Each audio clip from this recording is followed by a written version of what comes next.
आए हो निभाने को जब किरदार जमी पर, कुछ ऐसा कर चलो कि जमाना मिसाल दे। नमस्कार दोस्तों, मेरा नाम तेज प्रकाश साहू है। एक छोटी सी कहानी के साथ बनाइए अपने रेस्ट ऑफ लाइफ को बेस्ट ऑफ लाइफ।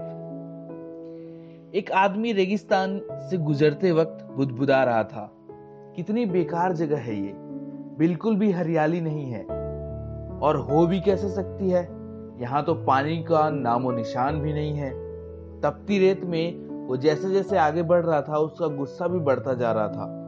अंत में वो आसमान की तरफ देखकर झल्लाते हुए बोला, क्या भगवान, आप यहाँ पानी नहीं देते? अगर यहाँ पानी होता तो कोई भी यहाँ पेड़ पौधा उगा सकता था और ये जगह भी कितनी खूबसूरत बन जाती। ऐसा बोलकर वह आसमान की तरफ ही देखता रहा, मानो भगवान के उत्तर की प्रतीक्षा कर रहा हो। तभी एक चमत्कार होता है। नजर झुकाते ही उसे सामने एक कुआं नजर आता है।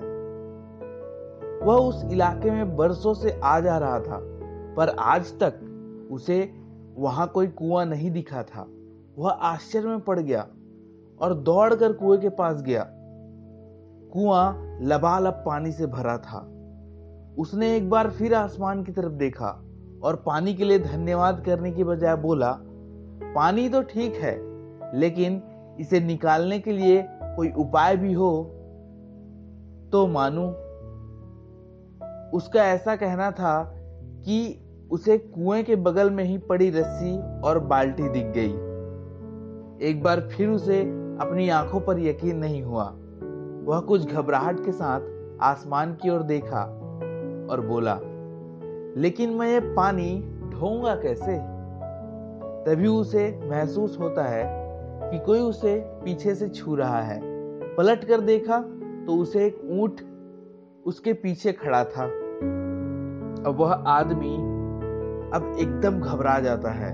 उसे लगता है कहीं वो रेगिस्तान में हरियाली लाने के काम में ना फंस जाए, और इस बार वो आसमान की तरफ देखे बिना तेज कदमों से आगे बढ़ने लगता है। अभी उसने 2-4 कदम ही बढ़ाया था कि उड़ता हुआ पेपर एक टुकड़ा उससे आकर चिपक जाता है। उस टुकड़े पर लिखा होता है, मैंने तुम्हें पानी दिया, बाल्टी और रस्सी दी, पानी ढोने का साधन भी दिया। अब तुम्हारे पास वो हर एक चीज है जो तुम्हें रेगिस्तान को हरा भरा बनाने के लिए चाहिए। अब सब कुछ तुम्हारे हाथ में है।